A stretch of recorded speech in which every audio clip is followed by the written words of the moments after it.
Hindi lang determinasyon. Importante rin ang dedikasyon nyo sa kung anumang sports or field ang balak nyo pasukin. Yes, Arthur. Sir, paano po ako? Meron naman po akong determination. Gustong-gusto ko pong maging sikat na basketball player pero medyo kinapos po ko sa height eh.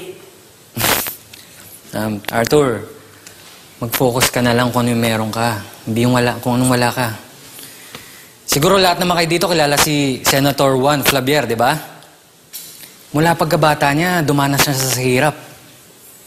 Walang baon, nakapaa, kilometro yung nilalakad. Araw-araw yan, makapasok lang siya sa eskwelahan. At hindi lang pagiging mahirap.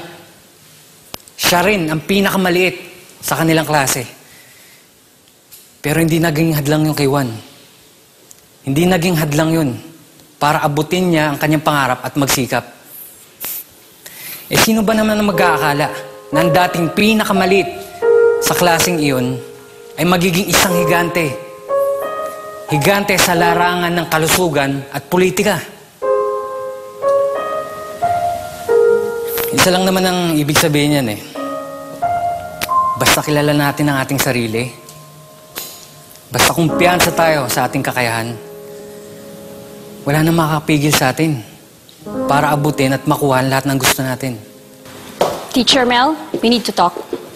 Class, you're dismissed.